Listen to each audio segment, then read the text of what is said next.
Nowadays I'm just coasting, trying to find myself, no longer worry about me, but my grandma's health. Waking up and every morning she be laying in bed, telling me she feel like shit if she ain't taking the meds. Like damn, maybe lately I've been way too stoned. My head is getting like the size of Jimmy Neutron's. Hello and welcome back to the Chat with Aggies podcast. We are so excited to share another podcast episode with you all. It has been so much fun to be able to create these episodes for you guys. So we cannot wait to just hopefully give you some tips, some advice, maybe some words of wisdom, encouragement. Right now, with the way the world is, things are going. We hope that you can find some encouragement here. So, yeah, thank you so much for tuning in. If you haven't listened to the previous podcast episode, we would greatly appreciate that. Share it with a friend, a partner, whoever that might be. Today, we're going to be talking a little bit about my wonderful husband.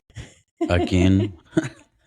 And the fears, and maybe growing up in Mexico and then coming to the United States, how that has kind of transformed and how he transitioned into coming into the US.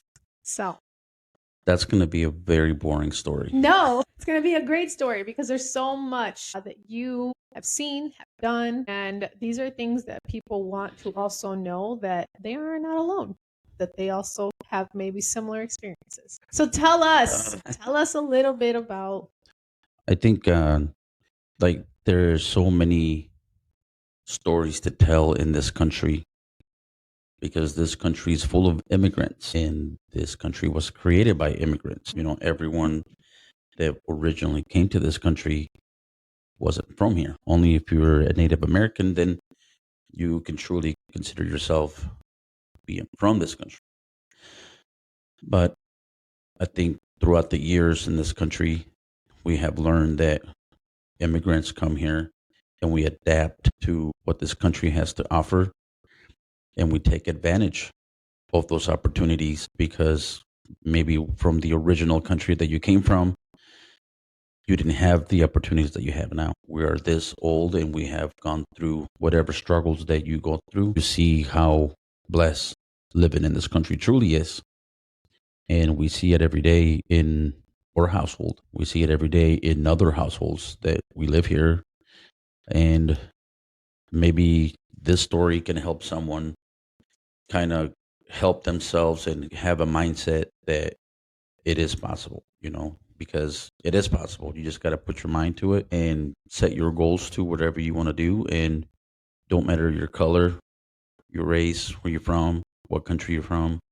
It is so possible. It is. It's about the mentality and opening yourself up to those opportunities to be able to receive them and having faith, that what is meant for you is going to be for you. Yeah, that's for sure. And, God puts all these opportunities in front of you. And I guess one of the things that I want to start with is God puts the right people in front of you.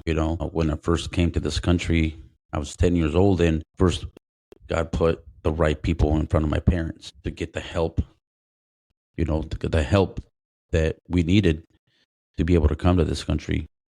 And those families were the Pachecos, the Munoz, those people that, if you're from LaPorte, Indiana, those people that they're like the originals that were in this little town where they helped so many other families come to this country, and they helped so many other families just grow once they got here, and got to know my good buddy, one of my best friends, Josh Munoz. It's funny, like growing up in fifth grade when I came here to the United States, like I had zero knowledge of the English language. I still don't. Sometimes at work they make fun of me because I say the wrong word or put the wrong word on a sentence. But you gotta laugh at yourself too. You just can't take it all serious. When you make a mistake in your language, you just can't take it serious. And that's a beautiful power to have two languages. To know two languages. It's a gift that we are given for sure. And I mean, like you said, laugh at yourself when these things happen because it's going to happen and you're not alone. I know A lot of family members, friends who have said the same thing. Yeah, and kind of sucks because it's a blessing and a curse because when you're the oldest in the family Mhm. and you're expected to learn English 2 weeks after you get here, your parents put you at the front of the line like, "Hey, tell them this, tell them that," and you're trying to figure out how to say these things, and your parents like, "Hey, we got to pay the utilities. You better go and sign us up for it." Like, why do I send you to school for Yeah. if you don't even know how to speak language yet? So you were, coming to this country is one of the hardships that, like, obviously your parents are not trying to learn how to speak English. They're trying to learn how to make money to pay the Mhm. bills, and they expect you to know the language. So you translate for the whole family. You translate for the uncle, you translate for the cousins, and the new cousins come from Mexico, and you're translating for them, and you just take a big responsibility. And I'm sure you know too, translating for family members or other people that you don't even know. I did. I did. I remember being with my grandma, and we would go to the store and we would translate for her. And like you said, just growing up for new students that would come into the Yeah, classroom, or as a teenager for parents yeah, coming in to help and to yeah. translate. We knew how to fill out work applications at the age of 12. Yeah, you I know? saw this meme that said something like, not only are we um, just like normal people, like we are, HR, and we Yeah, hold what is it called? Just a financial, yeah, advisor, and like right. all these different titles, because at the age of 12, these Yeah, things. I remember my dad bringing those W-2 forms that Mm. you get at work, like how many dependents. Obviously, I know what it is now, but back then I'm like, I can't understand this language. I thought I knew English. This is a W-2. I don't know how to fill it out, but you were just okay. I hope this is right. In fifth grade, sixth grade, trying to figure it out for your family Yeah. because they didn't know what to do and they Right. expected you to. Yeah. So Yeah. that was one of the hardships. Just trying to be an adult when you weren't supposed to, being that Instead of responsible. being a child. Instead of being a child, you're trying to fill out job applications for your parents because they don't know how to write or read the English language. Yeah.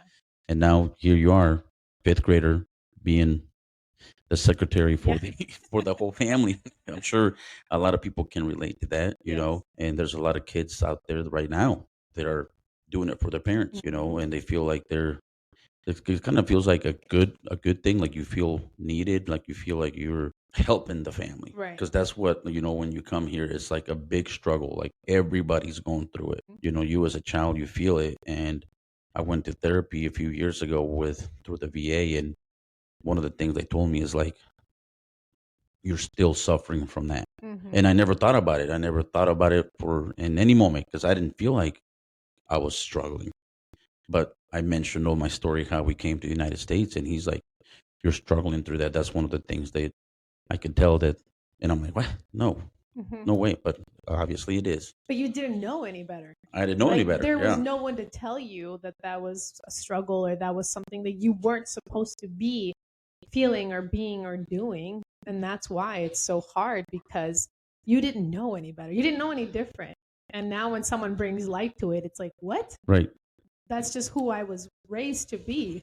Right. That's how a lot of immigrants are here Mhm. raised to be. The oldest child is the responsible to make sure that these things are checked. Like, Mhm. cool, we have a Mhm. translator. Hold on. Yeah. We're translating court procedures. Remember going to the court like, hey, so and so got arrested. You better go with him and see what they say. And you'll be like, I don't even know who this person is. He's supposed to pick You me up just one have time. to. Yeah. And you just help other people translate because that's what they did for you. Yeah. And now you do it back to someone else. Yeah. I think one of my cousins the other day said that too. He's like, my mom sent me to go pick up some Yeah. Yeah. kid or mom. And she's like, I have no idea who he was. Yeah. That's the beauty of going through that beautiful struggle of Mhm. learning the customs and like what this country, like just living in the United States. That's what the struggle was. Yeah.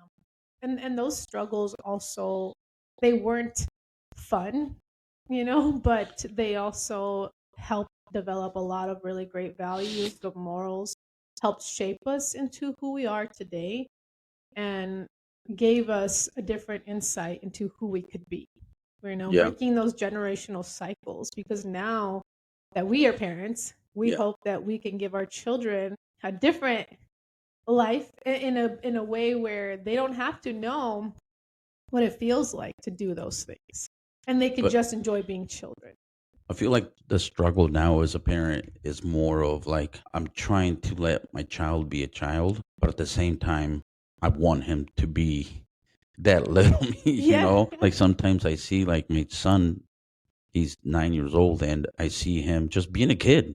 And then it brings my memories back. I'm like, man, when I was your age, I was filling out applications for adults, and he barely knows basic writing. You had to go translate for other people. Like he wouldn't know what to say. Like Mhm. if some person at the courthouse would say something, he would be like, I don't understand what they're saying. Mhm. Obviously, 9-year-old knows that. Right. But how the hell did we make it? I think because we were forced, right? Or we were made to, or maybe just had no other option. And we knew that we, again, had to make sure we helped our families. And being the oldest, I don't remember doing that for my mom and dad necessarily because they both spoke English. But I do remember with like my grandma, helping my mom certain things to call, places to Yeah. make phone calls and things like that. Um, yeah, I think it created just, I think it was like, to put it in better words, it's kind of like a beautiful struggle. yeah. You know, Hmm. it was a struggle, but I wouldn't do it any other way because Hmm. I want that responsibility because that was our struggle. That was my Right. struggle. And struggles shape us. I mean, I think there is no, I don't want to say like it's a good thing we struggle, but it's also a great lesson for us as we struggle through it to learn from that struggle and Yeah. create a better version of ourselves by learning from those struggles. And I think I have a hard time with letting my kids struggle, even though I know I want them or need them Right. to a little bit of struggle. Right. Right. And that's what we struggle Mhm. with, like trying to figure out how we're being too soft, Yeah. and where is the line of like, no, he has to know how to do it, Yeah. or where it's like, no, he's too young, like our parents were like, Yeah. I don't care if you're young or or whatever, you're gonna figure it out, Yeah. maybe, Hmm. well, maybe we need to take a lesson from that. I agree. I agree. I agree. Figure it out. Yeah. Solve it. Figure it out. Figure it out. Yeah, it's definitely, I think, a challenge, a struggle to Yeah. figure out, like you said, where is that line? No, for sure. And I guess the next thing I want to talk about is like the you go through life as an new person in America, an immigrant, and not knowing English. Like you just go through your day not knowing, not knowing what next is because you're learning as you go. You're just learning as you go. Even if you got people there helping you, Hmm. like you're going and you're learning every day as you go. And being a kid in school, like yeah, you're learning the language, but also you have to learn like how to make friends. Like like Mexico and here are so different. The schools are different. The struggles are different. Here in America, like you have so much blessings. You know what I'm saying? Me and you talk about all the time how we used to go to our friend's house. Well, I'm gonna say white people's Yeah, house. You know what I'm saying? yeah, that's what it And was. their mom had this awesome snacks in the fridge, or they had this beautiful basement set up, and they had like everything. And you went to their house, you're like, wow, like why do people live like this? I can't believe like you have all of this, and your mom gives you snacks, and your mom gives you this, and it's not that her mom didn't give it to us, but it was like no, it's a difference in culture. Hmm. You didn't just go around snacking all day. You just waited till it's time to eat. You ate, then you ran back outside to play. You came back again for dinner, and then you have some water.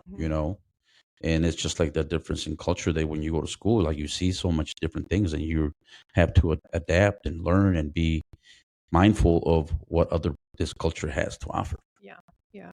And I think also just the going back to like they had the snacks and the things, I think our parents were so focused on the basics. You have a house, you have food, you have clothes, you go to school. Like that's what their main focus was, to just make sure they provided financial stability, a home for us to be able to live in so that they could take care of us. And I don't think they even had the opportunity to think beyond that at Yeah, times. yeah, and you're right. They were just trying to survive, Yeah. paycheck to paycheck, or every day just working 12, 16-hour days and having to come home with four kids. They were living through the struggle to survive every day, and there's people out there going through that right now. And not necessarily, you don't have to be an immigrant to go through that Right. struggle. Right. You go through that struggle every day, and sometimes we forget when we go through that struggle, because I get in funks too right now. Like, I get into funks of work, the stress for work, and I forget to come home and know that my kids are still kids. Hmm. Sometimes I come home and maybe I lose my temper with my children, We all do. because, yeah, We're humans. well, yeah, of course, but imagine living that life every Every day. day Yeah. because you don't know the language. You're making minimum wage. You have to work at least 16 hours a day to Hmm. just pay the bills. Yeah. And the money that we got, it just pays the bills, Right. and they were in survival mode, which I'm thankful for all the hard work they did. And I'm sure you're thankful for the hard work your parents did. And Very much. there's so many people out there that are going through that, and just keep your heads up, Yeah. keep them up, keep going hard, and learn, and, learn how to survive every day and get out of that survival mode. Yeah. And Yeah. I think Very that's, much. I think that's what you're trying to teach people right now how to Hmm. do, how to get out of that survival mode. And Yeah. um, people maybe think sometimes like, well, what does she know? It's like, well, we lived it, Yeah. you know, we lived it, Exactly. we lived that service, like like I think God, like, now, some of the pastors say, it's like God puts people in position so they can help others. Mhm. Like we have struggled through that now. Now we can go help people, Yeah, because and, we've been there. we've been there. Like, we know what that struggle is. So I think that's one of the reasons why we are doing this podcast, to kind of help other people that are going through the same path that we did, to Mhm. know that there is a light at the end of the tunnel, I guess, Yeah. kind of thing. And survival is not normal. Maybe you go through the survival for some time. Maybe that's part of that chapter, that season of life. But this is the hope that, like you said in this podcast, to make sure that people know that there is a light at the end of the tunnel, that we don't have to live in survival. That because of the work our parents did, because of what the way that they parented us now, and even if you didn't have a great upbringing or you didn't have parents who were emotionally available for you, you now get to do that with your kids, Yeah. or yourself, or little you get to now break that cycle and decide, what do you want your life to look like? Yeah. What do you want your life to be like? What do you want to feel? What do Right. you want to experience? Right.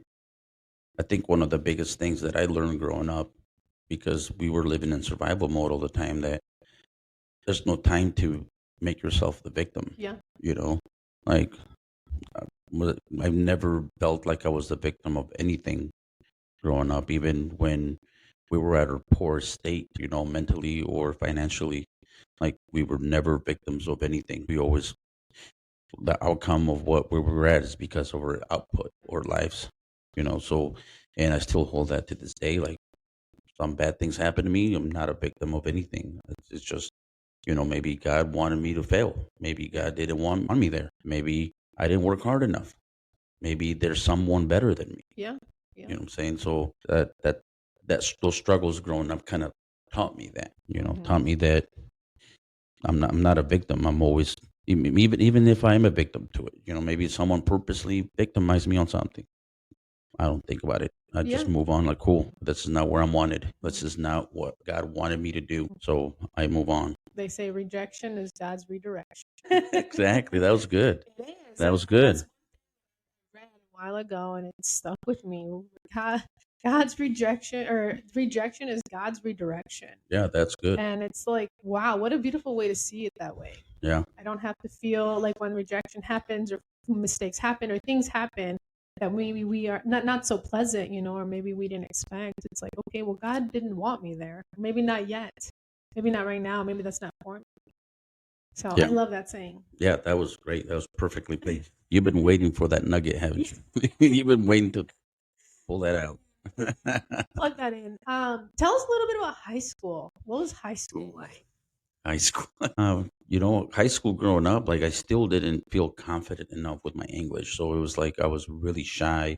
I'm already a very shy person. Mhm. So imagine not learning the language, not knowing the language very well. I felt like my accent was way thick and I still didn't understand it fully. So kept to myself a lot. And, what helped me out a lot is playing sports in school, especially soccer. I had a great coach that kind of believed in me and kind of pushed me to continue that and be better at it and work hard at it. My grades were straight F's, Yeah. my freshman year was straight F's, and I thought like, well, I'm not good at school, so just go there and do nothing. Yeah. It's not that I didn't want to do it. It's like I didn't know how. Yeah. Nobody taught me how to do homework, or my parents weren't home enough to teach me or be like, hey, let's do homework together, and so but once I started playing soccer, the coach kind of pushed me to do better, so I started getting good grades after that, Yeah. you know getting good grades and continue to play soccer through high school, which is what ultimately I feel like kind of saved me from not totally failing at life. Yeah. you know Sports are beautiful yeah, because they teach you work ethic, they teach you patience, they especially if you have a coach who truly cares about you yeah. and truly sees your potential or wants better for you. And like I said earlier, I was blessed, and people are blessed that God puts the certain people in your life through your path, Yeah. and He was for sure one of the people that He put in my path, and changed my mentality. If it wasn't for Him, that I was probably never gonna do the things that I'm doing now, because I would have probably continued to get F's in school. Right. He believed in me. He saw that I was a good player and was like, "No, I'm not gonna let you fail." Yeah. So I mean, my sophomore year in high school, I wasn't even gonna try out because I knew that I was gonna fail all my grades anyway. Mm-hmm. But he showed up at my house, picked me up, and let's go. You're not gonna stay here. And he took me to practices, and he believed in me. Yeah. So I'm thankful for that. Blessings. Yeah. Yeah. Blessings and people and humans. Yeah. Yes. I love Hmm. that. What a great childhood memory to have, Yeah. that person who cared enough to show up to your house Yeah. and push you and be like, no, you're not just gonna not do anything. Right. He was a true blessing, and I'm thankful for him, and I can still connect with him through Facebook and stuff. And I'm very thankful that he is doing very good for himself, because he was the best coach Yeah, I've ever had. yeah. And it shows because he truly cared. Yes. He really put his time and effort and energy and poured into you guys, which is beautiful. Yes. Good. What about after high school? What did you decide? How did you decide what you wanted to do, where you wanted to go? What was that like? Man, like my parents didn't really know the process after high school. Mm-hmm. Playing sports, you always think like, I'm gonna go to college and play sports in college, and go to the MLS or do whatever, professionally. But when you don't know how to get there, you don't know the path, or you don't know how to educate yourself and how to get through that path. My parents never pushed it or never knew. Maybe that's why, Mm-hmm. never, that's why. But I know I wasn't getting into college because my grades, I mean, I could have got into college, but not the way I wanted. I could have gone to a college and just continued to study, but as you know, I wasn't very good in school. So I didn't really know what to do. But what really did it for me is that my mom kind of put me up against the wall and said, I don't care what you do, but you got to get the hell out of here. Yeah. You cannot stay in LaPorte. So she kind of put me up against the wall, and I had to make a decision, and years earlier I had taken the ASVAB in school, but I only took the ASVAB just to get out of class. I never intended to join the military, so I just did it just to get out of class. So I thought about, what if I just joined the military to get out of here? And I walked into the Marine Corps recruiter's office, and after that, everything's done. Like, Yeah. cool, like you can run, you can jump, you can do pull ups, you can do this, you can do setups. Cool, let's sign you up. 2 months later, I'm leaving to boot camp. Mm. So because my mom's a firecracker. As you know, Yes. As she's tiny, pushy. as tiny as she is. Sorry, she's really pushy, which is good because she Yeah. knows that she believes in her kids and she wants her Mhm. kids to do better. So I didn't even know nothing about anything about the military, and I didn't know anything about the Marines. Mhm. But I had a few friends that played soccer. I had a few friends that did track in high school, and they were always influencing me, because they were trying to get more people to join the Marines. Yeah. Clayton Quallen, Dustin Johnson, those guys in school were like, "Why don't you join the Marines?" And I think again, God puts people into your life for a reason. Yeah. So, and when I said I'm gonna join the military, that's the only thing that came to mind, the Marines, because I heard guys talking about Yeah. it. So I walked in the recruiter's office, and 2 months later, he sent me to boot camp. Yeah. And once I got to boot camp, it was a shell shock of what the hell did I get myself into? Yeah. But at the same time, it was like one of the best decisions I've ever made in my life. Mhm. Once you're a Marine, you're always a Marine, and that is one of the biggest accomplishment that any person that's ever been in the Marine Corps could tell you right now. They brag about it, they talk about it, they won't shut up about it. Being a Marine is is something that is an unforgivable experience and accomplishment. Once you get there and do the things that they make you do, it's something that nobody will ever take that from you. Yeah. And I'm thankful that I did it, and I'm thankful that I'm still part of that group. And the brotherhood that was built from that is unbreakable. Yeah. And as Unbreakable. you should be very proud of that. I mean, that's a huge accomplishment. You fought for our country. You literally signed your life away Yeah, and said, I am committed to protecting us. I'm committed to doing what it takes to save this country, to fight for this country. And that's a huge, what an honor. Like, yeah, I feel so like honored to be your wife, to have someone who has been, like I said, in so many places, has done so many things, to know your Marine brothers, because they are some of the coolest, most amazing, good people that I've ever been able to have the pleasure of meeting, and having that opportunity to push you. Like you didn't have any guidance, you didn't really know what to do, but having the opportunity that God opened that door for you to give you yeah. this once in a lifetime chance. And Right. like you said, it was the most amazing thing. No, for sure. And I mean, I think you just said like I didn't have any guidance. Well, I thought I didn't have any guidance, but it's like I feel like God just kept setting the path Yeah. of where He wanted me to go. Yeah. Like the people that He put in my life, the things they were saying to me, like how the way that my mom put me up against the wall, saying, Yeah. "I don't want you to sit here and work at a factory for 16 hours a day, like how me and your dad are." Yeah. Not that there's anything wrong with that, but that's not what she wanted for me. Yeah. That's not what she wanted for me. And like, they just kept pushing me towards that door of make a decision, do something with your life, Yeah. and just go for it. Yeah. And I think that push like took that fear away because I'm like, I gotta do it. Yeah. I gotta jump. I have to jump. There's no option but to jump. And it took that fear from me, the indecision that I don't know what to do with my life. The indecision of, yeah. Yeah. Yeah. So, And I think that's exactly what happens, is when we are faced in a situation where there's that fear, but yet we know we have to make a decision. We know that, like you said, jump now, like make that leap, mhm. take that chance, and see where that takes you.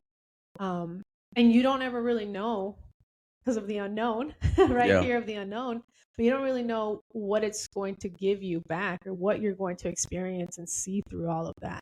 And if we keep holding ourselves back, if you would have let that fear stay with you and not done anything, you would have never been able to see or experience or do what you have been able to, and the people you've met along the way. No, for sure. And the thing that now I look back, the things that I've learned is like I see kids nowadays or young adults, not make decisions because they're afraid it's the wrong one. They're like, I don't know what to do with my life. I want to make sure I'm making the right decision. Like at 19, 20, you're not going to know. Yeah. You're not going to know what you want to do because if you know, it's because you absolutely like, Mhm. I absolutely want to be a doctor because my uncle's a doctor, my dad's a doctor, those kind of things. But, growing up as an immigrant, like you really don't know what you want in life. And at the young age, you really don't know, Mhm. so don't be scared to make a wrong decision. It's not going to be the end of the world. Yeah. And I learned from that and I still struggled through like those kind of things, like always Mhm. trying to make the right decision and overthink it and over research things. As you see me, I research everything, then look up everything, and I Yeah. over exaggerate on it. And I want to make sure I have all the answers and make sure I have all the backup plans. And last year I stopped thinking like that because I needed a change in my life, Yeah. and I stopped thinking like that. But one of the things I want to tell young adults is like, stop trying to have the right, most perfect, most research decision possible. Hmm. Take a leap of faith and just go for it. If this your gut and your heart tells you to do it, just go.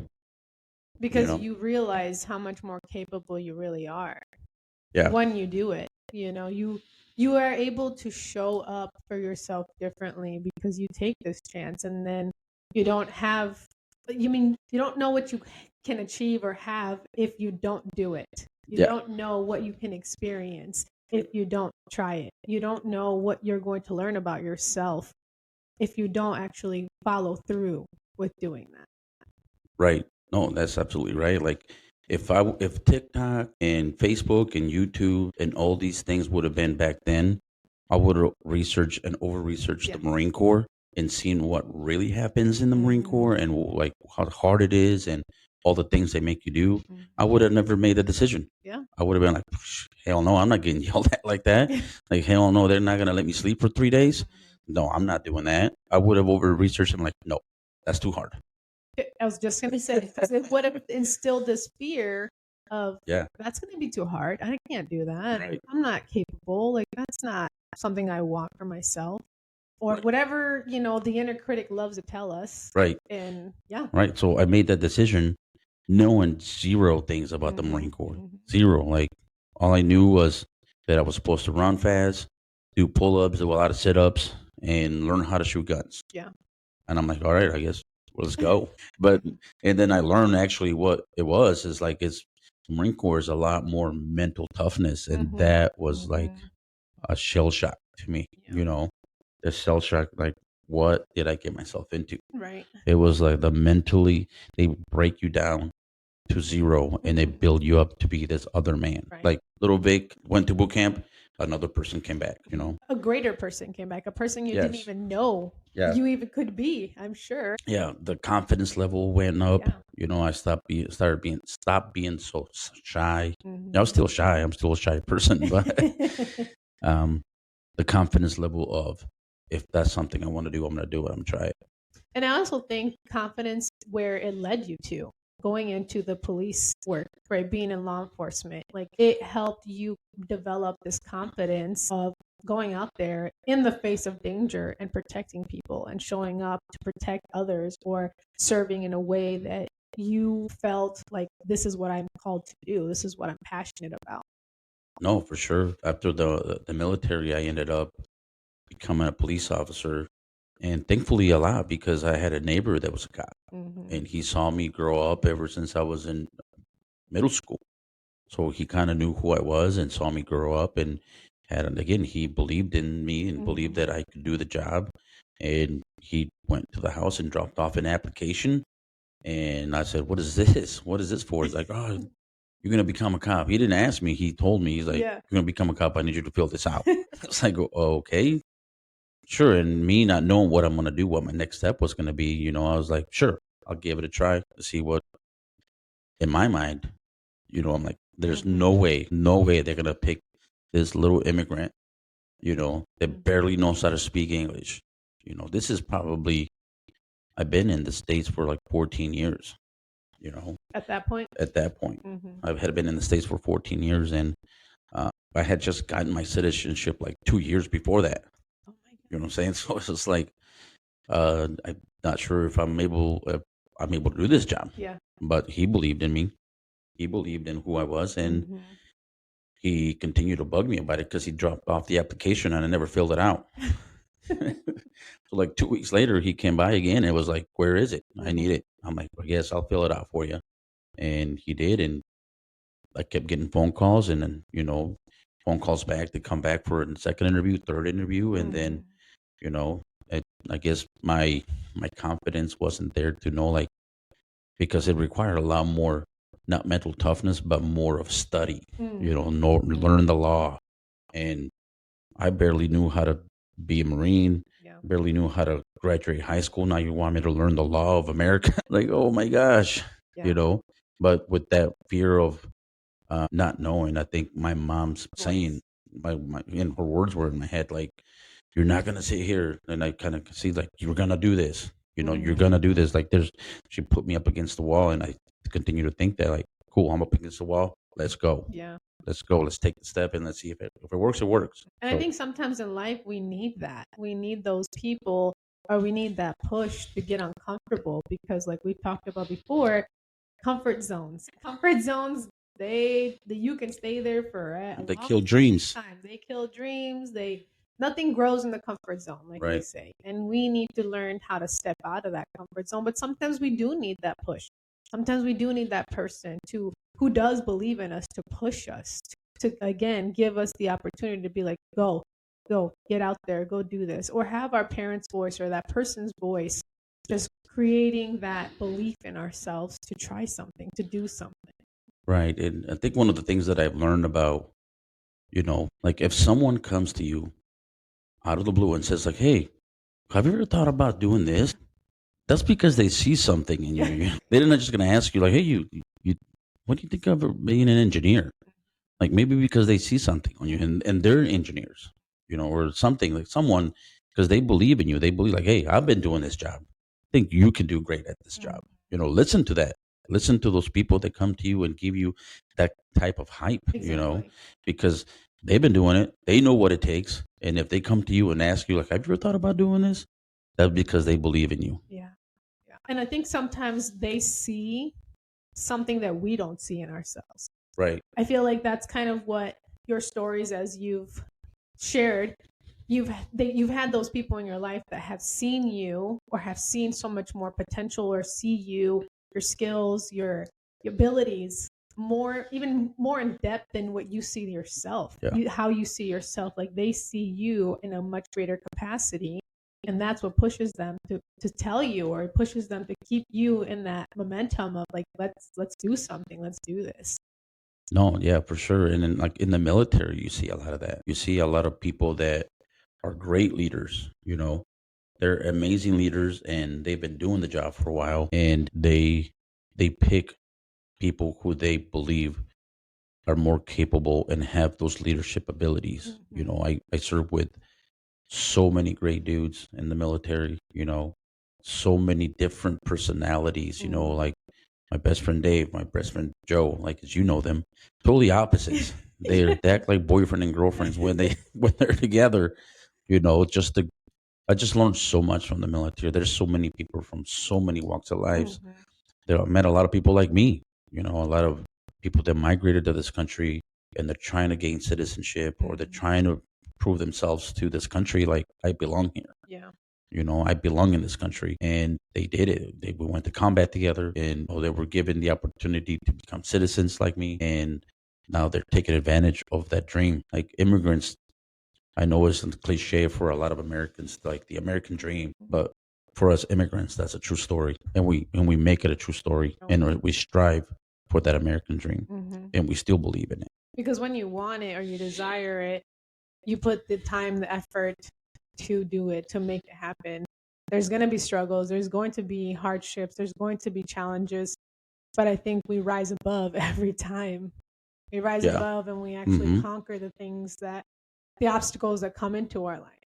No, exactly, exactly. So I'm really proud of us. I'm proud of you, the listener, who's also out there saying, like, fighting for their dreams, working on their dreams and working on feeling like you belong, like you're enough. You're always enough. You always belong.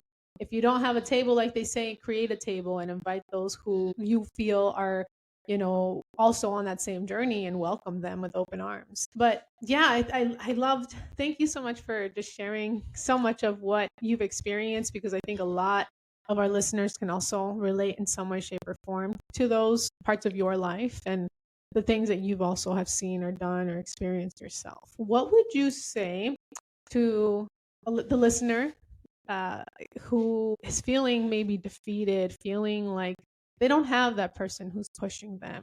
They don't have that voice in their head, or maybe just feel like this is a really hard journey. What would you say to them? Oh man, I don't know. I mean, I don't know. The There are so many people struggling out there, and there are so many type of different struggles, but I think it all comes down to like your faith, how you if you believe, if you're a believer and you have faith, like just surrender that those things that are not in your control, Hmm. those things that are not in your control anymore. Because, like I said, when we are in the unknown, we try to control everything because we don't know. Like, oh my God, I don't know if that might happen. This might happen. We got to prepare for that. We got to prepare for this. We got to make sure because we don't know what's coming. You know, so we just kind of surrender a lot of those things already. I struggle with that still, but I'm becoming better at it every day through my faith. So much better. So much better. And I think the struggle sometimes comes with trying to control everything. Yeah. You know, I guess growing up, and I tell you this all the time, like I didn't know I was struggling because I didn't know, and that's what made it easier to go through those struggles because I was like, I'm good. Yeah. Yeah, I have to go do this hard stuff that I'm not supposed to be doing as a child, but there was no other way. Hmm. So, and I wasn't trying to control anything. So I'm not sure what my parents' struggles are, but I know it's easier said than done to just let go, Yeah. but just, get closer to God and have your faith strong Yeah. and know that He's going to put the right people in front of you. Yeah. He's going to put the right people in front of you. They're going to come along and be like, hey, do you need help? Hmm. You know, and if you're the listener that is not struggling, be that person for those people struggling. Hmm. Be that person to be like, hey, do you need help? Yeah. You know, Lend a E- hand. yeah, lend the hand over and say like, hey, what do you need help with? Mhm. Or maybe be a listener to someone. Yeah. You know, if you see someone struggling, hey, do you want to talk about it? What do you need? You Because how know, often do we actually take the time, sometimes to do that, to sit down and ask that person, like, how are you doing? yeah, Like, what's really going on? yeah. Seems like everybody's just going through the struggles, and we Mhm. forget that like my struggle's not really that hard. Mm. My struggle's not really that hard compared to that other person.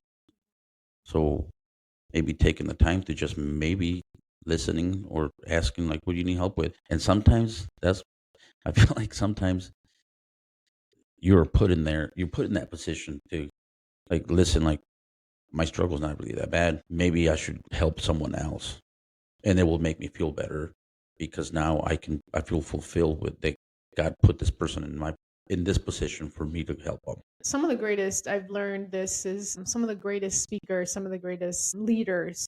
That's what they say all the time. When you get out of your head and you go out there and you serve, you help someone, you do something for someone, you realize just how much everything inside of you changes.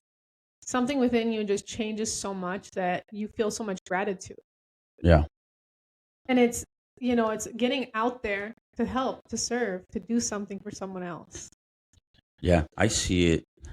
I'm gonna brag a little bit. Please. I hate bragging, Please.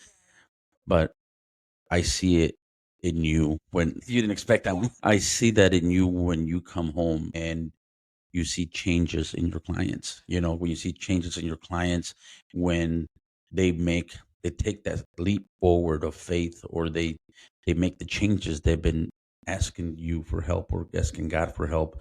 And you come back and be like, hey, we got to win. Yeah. My client really did what she wanted to do when she's doing this, doing that, what she's been struggling for years. And you come home happy about that, and you come excited. It fulfills you. It fulfills you when you try to really help someone, Really. and that's a great medicine to have. Yeah, it really does. Thank you. It makes me You so thought I was going to brag about myself. it really does. It makes my heart feel so overwhelmed with joy and happiness and just fulfillment, like you said, because it creates this sense of like, I've been there. I know what that's like as well. And when you finally start seeing some kind of hope, or you start noticing these changes in your faith and your relationship with God, everything around you starts changing, and it just fuels my heart and makes me feel so happy that I get to experience that with them. That's the beautiful thing, is like they share that with me. I get to see from where they are, or I'm sorry, where they were, to where they're at now. And it's just beautiful to see that growth, to see that transformation in them, and just excited for what's possible for them, to see new opportunities, new doors, new ways, to love themselves, to be excited for life and what they want for their children, for their future. Yeah. I love that. Yeah. Well, thank you. Thank you so much I again. hope we don't have to talk about me much longer. I think that this has been a great episode. We hope that this has helped in some way, shape, or form to give you, like we said, some courage, some hope, some excitement, just some comfort in whatever it is, whatever path you're on, whatever part of your season of your life you're in.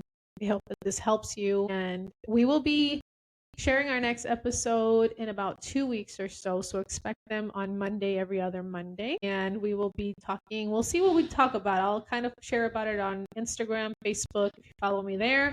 A Thriving Mind, I'll share there, YouTube as well. I'll link all of our things so you guys can follow us, connect with us. If you have questions, I'm also going to be able to put a poll on anything that you guys want to talk about or anything that you guys have questions about.